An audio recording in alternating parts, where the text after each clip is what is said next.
What is up, guys? Welcome into Card Central 365 on STL Sports Central, where we are presented to you by DraftKings, where the crown is yours. I'm Ethan Hannaford. He is Hunter Mulholland. Christmas has come and gone.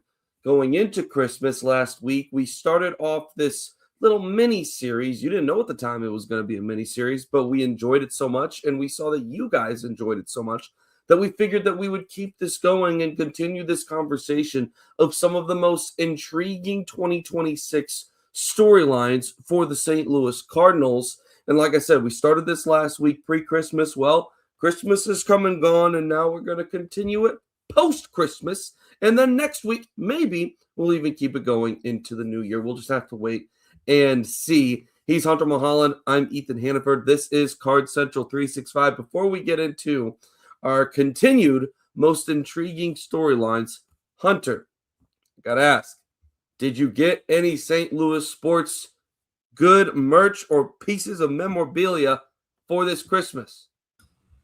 I did. My parents bought me the new book for the Blues by Jim Thomas, autographed by the author as well, and then also got me a number to 1,000 sketch of Yadier Molina and Adam Wainwright. Even though I'm not at my home setup, even if I was, you would not see it because it's across from me at my home setup. I did not have space to put it behind me. Maybe I'll rearrange my office and get it back into the shot. But very, very cool gifts that they got me. How about you, Ethan? Not bad at all. Let's see. I got a new Blues hat with the fleur-de-lis treble clef on it, so I'm excited to start repping that. And then I also, from someone at work, they gave me a book as well. They gave me the 60 feet 6 inches book written by Bob Gibson and Reggie Jackson, and there was a nice little surprise on the inside when I noticed it was signed by Bob Gibson. So that is very special to me. So a huge thank you to Brad at work with the Annie Fry Show for gifting me that. Very kind of him.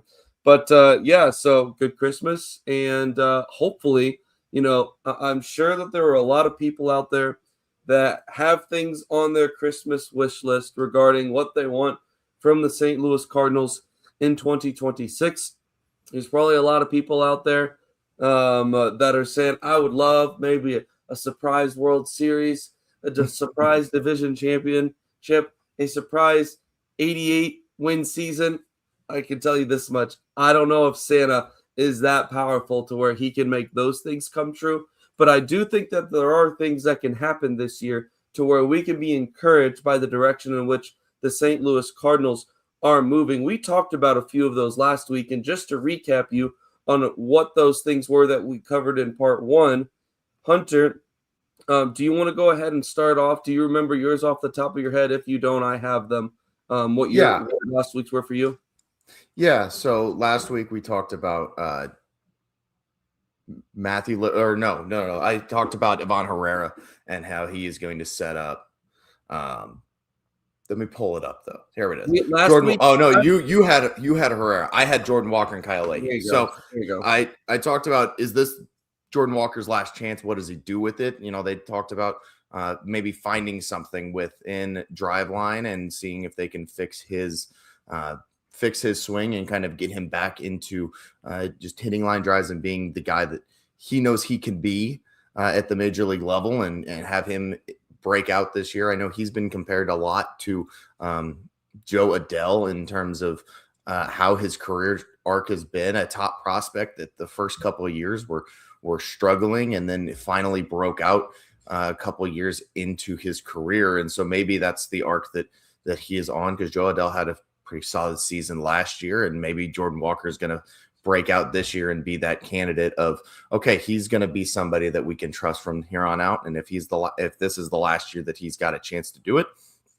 then it's got to be this year. Otherwise, now we don't know exactly what the Cardinals front office is doing in terms of Jordan Walker. Is this the last season that he's going to get the bulk of the opportunities or not? But you got to think that those days are coming for him if he does not get things turned around. And then your other one was Kyle Leahy and your intrigue around him come spring training time as a potential starting pitcher.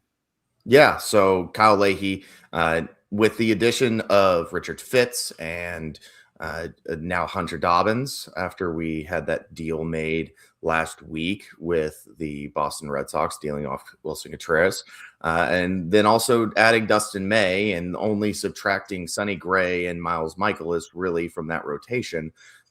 What is the future of the rotation going to look like for the Cardinals? You're going to assume that Michael McGreevy and Matthew Liberatore are the 1-2 of that group, and see what's going to happen down the stretch between Palante, Fitz, Dobbins, and I would say Leahy. I would put Leahy in the argument, at least in spring training, to be a starting pitcher for the Cardinals. And if he is come opening day in that rotation, then I would like to see a lot of good things and expect to see a lot of good things from the young right-hander with the Cardinals this season. And then my biggest headlines for the 2026 season were how will J.J. Weatherholt, the Cardinals' highest prospect since J.D. Drew probably, how will he perform in his first year at the major league level, assuming that he will be on the opening day roster. Not a guarantee, but that is an assumption from yours truly. And then also, will Ivan Herrera's offseason corrections and surgeries to his arm, his elbow, make him a more defensive catcher? We know how good he is with the bat. Can he fix things up defensively enough to where he can hold his own behind the plate? And all of a sudden, you have a really formidable catcher in Ivan Herrera. So those were my two initial most intriguing headlines for 2026 for the St. Louis Cardinals. And now it only took us 7.5 minutes. Let's jump into our part two. Hunter, the floor is yours. Yeah, so my part two, the first one for that is going to be, can Victor Scott settle in offensively? I think you've seen over the past couple seasons that first year that he came up and expired his rookie limits, he struggled. He was not necessarily ready. He was kind of out of necessity with injuries happening. That Victor Scott gets the chance to come up into the major league system and join the major league club. Struggles at the plate, hits slashes 179, 219, and 283 in the 2024 season in just 53 games. Knowing what kind of scenario he was in, it's not surprising that the youngster struggled and the speed threat struggled. He did only steal 5 bags that year. He got caught stealing once, something that you really want to see more of. He is a Vince Coleman-esque base runner for the Cardinals. And then also with the next season, last year, you start to see a little bit of a better progression for him. He hits 216, 305, and 296 over his 138 games played last season with the Cardinals. Parks 5 balls, a lot different than what we saw in spring training. I know there were a lot of video clips of him. It felt like he was going yard every other day in spring training ball. 37 RBIs, only swiped 34 bags that last season. So I'm hoping to see that number climb, and I'm hoping to see his average and his hitting climb as he settles into the major league role once again in his second full season, but technically his third season on the major league clock. Would like to see him really start to produce and be somebody that you can slot in maybe at a leadoff spot, or if he remains at the bottom of the order, that's not the worst thing in the world. But I'd like to see his speed at the top of the lineup if he can get on base and find a way to create doubles out of walks. You know, the most notable part about Victor Scott for me in all these numbers is not the numbers that don't look great. We know that the 601 OPS is not impressive. The 216 batting average is not there. The most impressive part to me, first off, played in 138 games. Great sign. Stayed healthy. Very good sign. But by far the most impressive number to me is 34. And that's the number of stolen bases that he had in 2025. And that was with having a 305 on base percentage. I know that Victor Scott's first full year at the majors wasn't necessarily pretty offensively. I think we can all agree on that.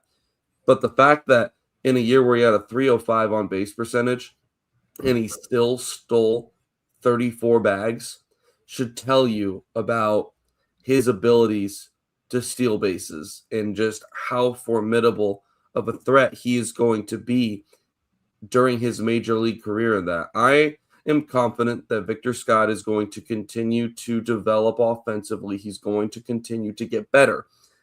Does it mean that he needs to bat 300 in my eyes and have a 390 on base percentage? No, but I would like him to continue to develop just a better approach in general. I would like him to find ways to get on base more, whether it be via the base hit or whether it be via base on balls. I don't care, but the more that you have him on base, the more of a threat he is going to be. 34 stolen bases and 54 runs scored in a year where you bat 216 and have a 305 on base percentage and the 54 runs coming primarily from the bottom of the lineup. That should tell you just about everything you need to know, is that there were a lot of people that were ready to move on. All right, he wasn't good offensively, so we're going to the next thing. We need to try and find someone or maybe move Newt to center. No. The Cardinals have waited a long time to have this kind of threat on the base paths. This is a guy that you need to make sure that you get right. You give him time to develop, especially going into a year where you're not expected to be a contender. This should be a year. If you're willing to give Jordan Walker the year and as much time as you have, which they are right for, in my opinion, then you need to do the exact same thing with Victor Scott, because his potential on base or his potential base stealing ability, it's not even potential anymore, but his potential, I'll say this, to steal 50, 60, 70 bases in a year is real.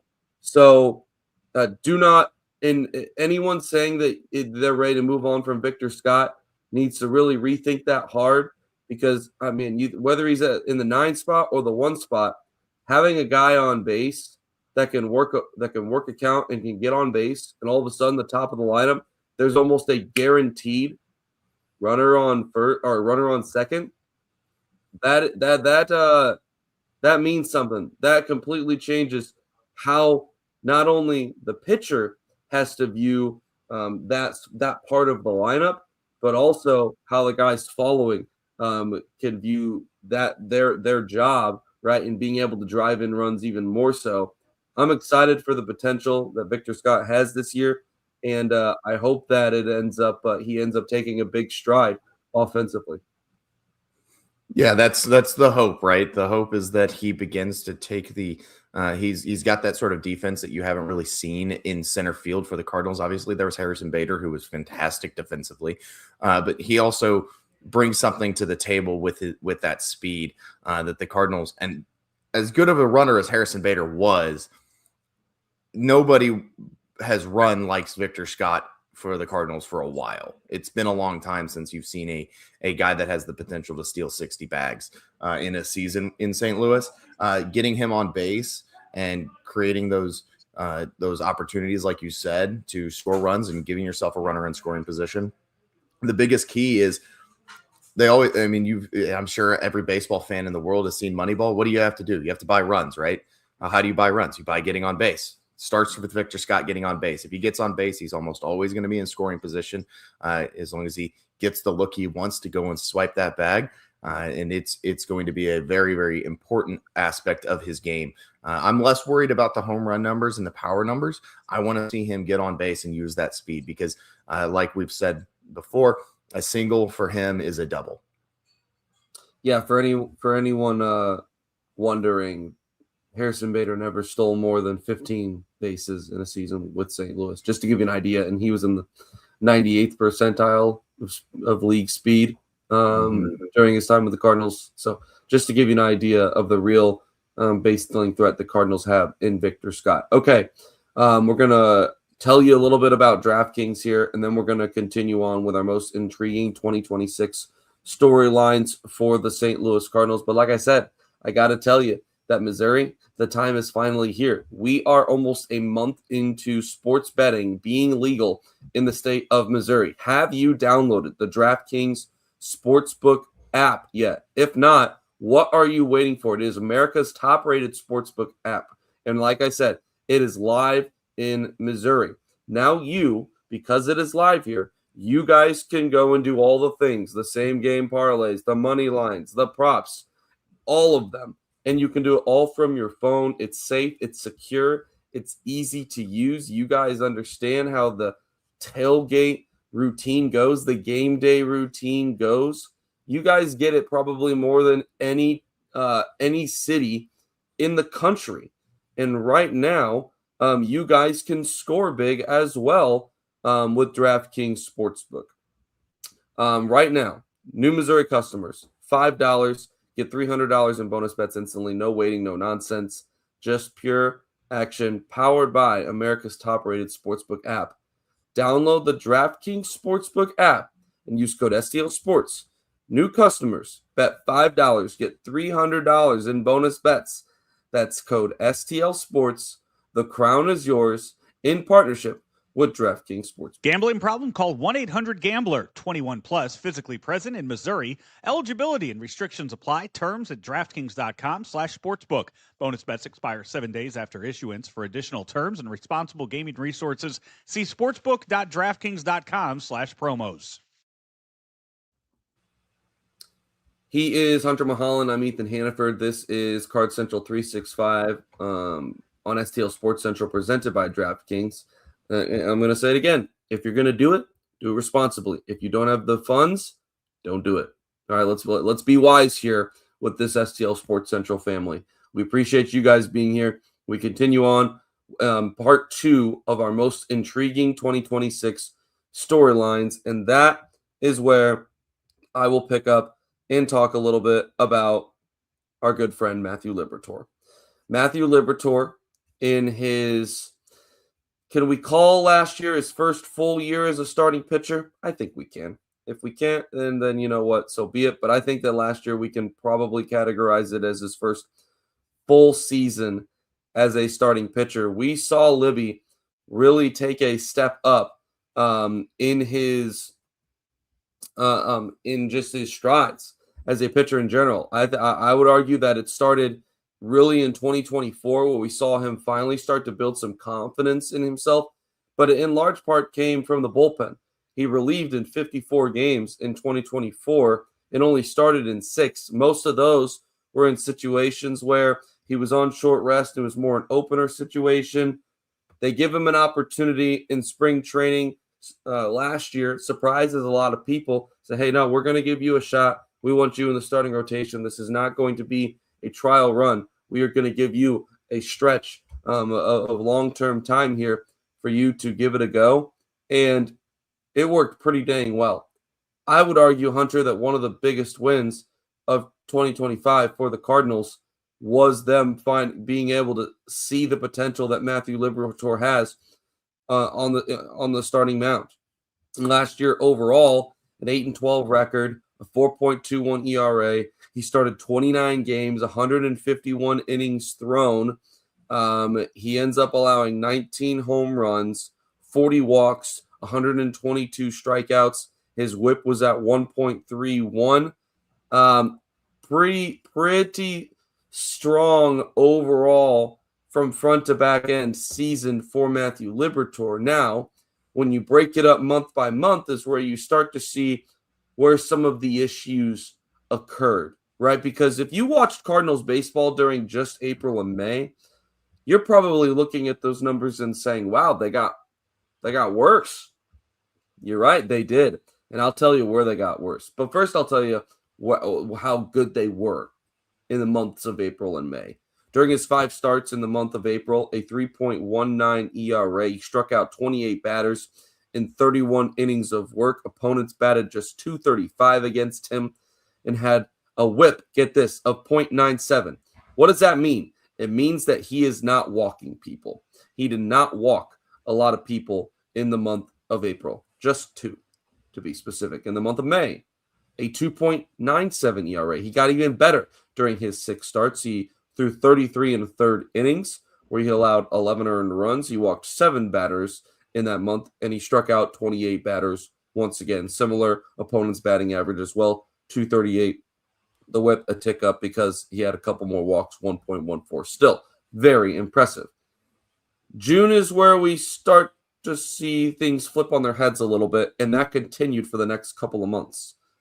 In the month of June, a 5.14 ERA in his 28 innings thrown. He walks 8 batters, so that continues to not be an issue. Strikeout numbers go a little bit down, and the opponent's batting average goes up. So teams were figuring out how to hit him a little bit better. That continued in the month of July, a 6.57 ERA. Opponents hit 365 against him. August, a little bit better, but not great. 5.40 ERA, a 278 opponent's batting average. He struck out 19 batters in the month of June. It's also the month where he walked his most batters. He walked 10 in that month. We saw him be able to adjust a little bit. He got a spot start. I believe they gave him a spot in the rotation off, if I recall correctly. Don't count me on that, but I believe they did. In the month of September, a 3.54 ERA in his 4 starts, and the opponent's batting average got down to 250. He struck out 20. He only walked 6, so he reined it in a little bit. So we have walked through his 6 months of where he started for the Cardinals. April, May, very strong. June, July, August, not good. September, pretty solid. So you're probably wondering, well, why? Why was it so bad? Where did it go wrong for Matthew Liberatore? What made him struggle? This is what made him struggle. The velocity dipped significantly on his fastball. It is one of his most effective pitches. And when you can't rely on that fastball, you're going to have issues. When you're used to that pitch coming in at 95, 96 miles per hour, and all of a sudden now it's at 91, 92, it's a different story. For us, it looks like it's a blink of an eye regardless. But for those guys, it's the difference between, this is coming in pretty hot, and meatball eyes. That's quite literally the difference between those two pitches when it comes to a fastball. And this was like we talked about how this was Liberatore's first year as a full-time starting pitcher. Prior to this year, Liberatore had never thrown more than 86 innings in his career, and that was in 2024 when a lot of it was out of the bullpen. He started 11 games in 2023, 11 out of the bullpen, 61 innings thrown. 2022, 34 innings thrown, 7 of those were starts. So this was by far the most intense year that Matthew Liberatore experienced during his career from a exhausting his arm perspective. To a certain extent, some of this was to be expected, that he was going to hit a wall. There was going to be some fatigue. I think people were just surprised by how extreme the flip was from very good to really struggling. And people got concerned. My response to people is, I think to a certain extent, that's normal. It was pretty extreme. I'll agree with you on that. Maybe there's something to keep an eye on there, but that's why it's, in my opinion, one of the most intriguing storylines of 2026. What can Matthew Liberatore do? What is he doing right now, 3 days after Christmas, to continue working to make sure that he is going to be in better condition, more prepared for the workload in which a starting pitcher that's going to make 30 starts in a season can embrace? We know going into the offseason that he and Marmol had talked about how they have things planned. They have workout regimens and different things planned for him to be better prepared for this, those later months come the 2026 season.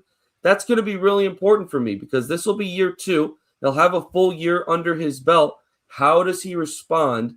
How does he look when he is exhausted, when he is tired? How is he in better shape, both physically, but also mentally, making sure that he is able to continue doing the job, maybe when he doesn't have his best stuff. Seemed like he was in a pretty good place mentally. At least we saw from the media perspective last year. But we never know if there's things going on behind the scenes that maybe contributed to some of those struggles as well. I'm going to be keeping a very keen eye on how does Matthew Liberatore perform in the latter months of the year Can we see a similar guy in the latter months that we see, hopefully, in the early months like we did last year? Hunter, your thoughts? Yeah, so along with the velocity drop with Matthew Liberatore, you also saw them start to kind of limit his pitches. So in April, his max was 100 pitches in a game, 99 in May, in June 96, in July 94, but that was right before the break, and that was right before where you started to see the issues with him and them taking precautions of limiting his pitches. After that, he only topped 85 pitches, he topped 88, but he only went over 80 pitches 4 more times the rest of the season from July 11th to the end of the year. He only threw over 80 5 times, and 2 of those are 80 and 81. So they took precautions at the end of the season to kind of limit his pitches and allow him to stay healthy and not create a long-lasting issue within his pitching. And one other thing with that is, like you said, maybe he was ill-prepared. He's only made, I believe, heading into this season, let me pull it up real quick. I know he started 6 games in 24. He started 11 in 23 and 7 in 22. So he did not have a lot of starting pitching experience at the major league level, and the Cardinals were kind of flipping back and forth between what they wanted to do with him. And I think they've kind of made the decision that they want him to be a starting pitcher. They want him to be at a front line of the rotation arm. What does that mean for him in the spring? I think you're going to see maybe a little bit of a heavier workload in the spring to make sure that his arm is up to task. Instead of maybe a couple outings of 3 innings, you're going to see a couple outings of 4 or 5 innings later in the spring versus what you're used to seeing from starting pitchers, just to kind of prepare him and make sure that he's ready. They might bring him back a little bit as spring training wraps up, but just that's going to be to keep his arm in healthy shape. They're going to extend him out there in the middle chunk and make sure that he's really ready to go. I think I completely agree. It's intriguing to see, is that velocity going to drop? That's going to be the big key for Matthew Liberatore, is keeping that velocity up. Hopefully on this beautiful Sunday, that he is getting to work and making sure and taking care of that arm versus letting it rest out and just trying to recoup from the season. He's had plenty of time to do that since September ended. So looking for a big jump and trust with Matthew Liberatore, and maybe a little bit longer stint of pitches that he can go later on in the season, because I think that helps your bullpen as well. We have more headlines to give you, but we have run out of time. So it only means that it must continue. The series must continue. But for today, we went through a couple of different headlines that we're going to be very intrigued to keep an eye on come the 2026 season, including Victor Scott. What kind of jumps can he make offensively, as well as will we see Matthew Liberatore's stamina take a jump to the next level as well, so that we can see a better version of him in the later months of the year. Like I said, there's more to give next Sunday, so we will be here. It's just a matter of having the time to get to them. So we appreciate all of you being a part of this Sunday episode of Card Central 365 on STL Sports Central, where we are presented by DraftKings. The crown is yours. He's Hunter Mulholland.